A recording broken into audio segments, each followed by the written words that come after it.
welcome back to another video. Before I get started, please make sure you subscribe to the channel, like the video, and comment down below. And so we can get started. So today's video is going to be on the MCAT. We'll be talking about how I am preparing for it. I'll go through my plan for this month. And so for this month, my plan is to study for biology. I also did take a MCAT Diagnostic test. It did not go well. I scored pretty low. I had started studying for biology, and then I told like my mentors that I was like, you know, studying for the MCAT, and they were like, did you take a diagnostic? And I was like, no, I don't want to take one because I'm scared. Like, I'm scared of getting a low score, and that'll like cause me to get more anxious, you know, because like now there's like more pressure to like, I guess, learn more material so I could get that better score. So like I was really hesitant, and they were kind of like, no, like even if you do bad, you kind of have to take it to see where you're at, because everyone has like strengths and weaknesses. And I was like, no, you know what, that does make sense. Like I have an idea of what I would be good at, but I wasn't really sure. And so I took the diagnostic test. I took it with MCAT Blueprints, I think it's called, because they had like a free shortened diagnostic, so the test was like 4 hours instead of the 8 or something that it is. So I took that one, and I think I just had to sign up for an account and then like it would be free. I took the MCAT, and my highest section was psychology and sociology, which makes sense because a lot of the public health classes are very similar to sociology, and the terminology is very similar as well. With like the actual psychology part of it, I did remember a lot as well because I just took a medical terminology class, and so like I still had those terms fresh in my head, but there were some other terms I was like, dang, like I really should have remembered this, but I think the last time I took a psych class was in high school. So that was interesting to like try to recall all that information. The second strongest section was actually cars. I still do need to improve in the cars section, but that was the second highest. And then the two lowest were biology and chemistry, and again that makes sense because there are a lot more terminology. I didn't memorize equations or any. Physics isn't one of them, and I didn't memorize any of the equations. A lot of the terms I hadn't seen since like the beginning of college. Now I know where to start. I should start either in biology, then chemistry, and then save cars and psychology for later. So I made this little plan.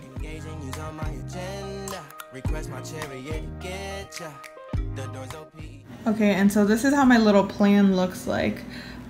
So, you know, biology, 12 chapters, 4 weeks, and then that means 3 chapters in a week.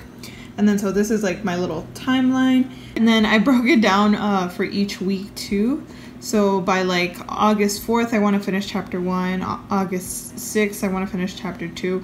And I broke it down like this because if I kept it here, I wouldn't finish on time. Like I'd probably wait till last minute and then realize that doing 3 chapters worth of notes is not possible. So I broke it down so I could have, you know, a chapter due every couple of days. So that's what my plan is looking for biology. I also use these little sticky notes to separate the chapters just to kind of help me see where I'm at. And then I added this little sticky note to show where I'm currently at. So page 14, I started taking notes today. So yep, that's that. And this is the biology review from Kaplan. Yeah, just wanted to show you all that. And so this is probably how it's going to look for each month except a different subject. So next month it could be like chem or physics, psychology, all of that, and I'll break it down. I'm using the Kaplan review book just because I need all that content review. Again, the last time I took a biology course was probably like my sophomore year, and I've been graduated, so it's been a while. I started going over the whole chapter, and I realized that was a really bad idea because it takes forever. And I realized that at the end of each chapter, they have summary sheets of what was talked about in like the whole thing. Yeah, they have these concept summaries. They look like my notes, and so that I had taken. So I was like, I might as well have just read the concept summary, and then if I had a question on anything or like didn't really understand it, then I could look back at the chapter. So that's what I'm going to be doing for the next few chapters, just looking at the summary, reading it, making sure I understand it. Then they do have some like multiple choice questions on the content you read, so I'll be doing those multiple choice questions too. And yeah, so this month I'll be focusing on biology, this whole book, and then I'll take another diagnostic test after I finish that review. That will probably be at the end of August, and that's just to see how well I actually learned the material, what like stayed in my head. While I'm also reviewing the biology Kaplan books, I'm also looking at Khan Academy, and Khan Academy still has their videos, so I've been watching their videos. I feel like they hit on different parts, and maybe it's because I haven't gotten into it in the book, but like I was watching videos on like the cell membrane and like how it's made up of phospholipids and like what goes through it more easily, and so all of that has been a pretty good review, because like I remember learning about it at one point, so it's nice to go back and see it and be like, oh okay, yeah, I remember. I guess in terms of the rest of the subjects that I have to study for the MCAT, I pretty much designated a month to each section of the test. So this month it'll be biology, next month should probably be the chemistry and like physics part of it, then the following month it'll be cars, and then psychology. Yeah, so I had made my timeline to study for the MCAT, and basically I'm hitting all the sciences first, reviewing them. Like I'm planning to do biology this whole month, then in September I'll do all of chemistry, and then in October I will do some physics review, maybe some biochem review as well. Biochem might be in this biology review, but we could always touch up on it again later. Then I'll do the cars review, and I'll save psychology for last because that is a lot of memorization. And it's terms that you should kind of keep reviewing and like have in your head. My plan is also to take probably about 6 practice MCAT tests.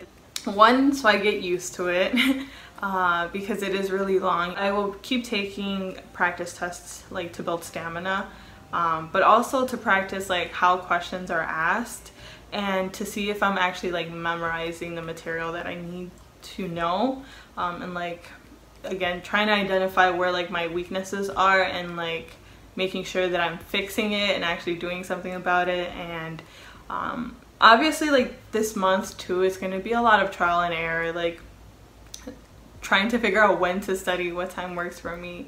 Lately at night it has been working for me, so like I'll get home from work, I'll eat, I'll change, and then I start studying for the MCAT. And I usually start maybe right around 9 o'clock, and then I like study up until like 1 or 2. I think 2 is the latest I've stayed up. Usually it's as soon as it hits 1, I'm like, all right, I tap out, I'm done. Yeah, so that's kind of how it's been going. I'll probably do another vlog too, like when I'm actually studying, to show you guys like what I'm going through and how I'm doing with that. But now for the fun part. In case you all would like to know what I got on my practice test. I did really bad, okay? So like don't judge me. Okay, so this is how it went. So my MCAT score, I took it on the 5th. It was a 482. For chemical and physical foundations, I had a 119. That was in the 6th percentile, so it was extremely low. Like if I would have taken this test the day of, like this was a real MCAT, I probably wouldn't have gotten into any medical schools. Critical and analysis, it was 121. That was a little bit higher. I think it was still less than the 50th percentile. And biology and biochemical foundations, 119 as well. And then the last one, psychology and sociology foundations, 123. And so it's definitely not the best scores, and I saw it coming because again I feel like I knew I couldn't remember a lot of terms, and I didn't prep for this obviously either, So like if I didn't remember, I would just guess on it. I mean, I would still kind of like try to like use some logic and to figure it out, but like I would be like, for what if like I don't really know it? It was interesting. After I took the test, I realized that it wasn't as intimidating as I thought it would be. They give you passages, which kind of helps. Like even for the science section, there's like you have to read a passage about like the experiment that they're running and then answer questions about it. So that kind of helps make it less intimidating because you can try to look back at the passage and see if there's any clues. And I realized a lot of it was based off of like the content that you knew. Like if you knew your biology, your chemistry, your physics, you were pretty much fine. You were set. And so like that made it seem like if I studied and if I do this well and review well, then I should be able to do well. I don't know if that's how it's gonna go, but I hope. My target MCAT score right now is a 515.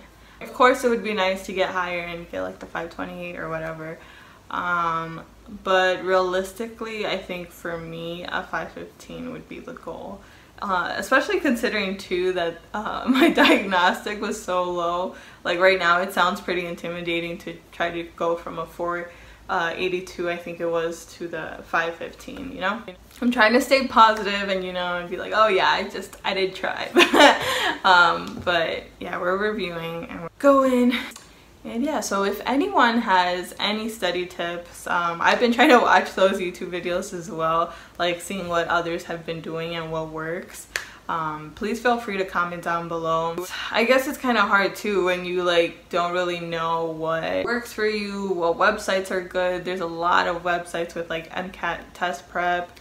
So right now I'm just going for the cheap ones that like I don't have to spend much money on. Also, I had my mentors tell me that UWorld is really good and they have a lot of practice questions for the MCAT and they're in the same format as like you would see them in the MCAT. So I will probably be signing up for UWorld, and if I do sign up, I will let you all know how I like it and kind of what it looks like. Apparently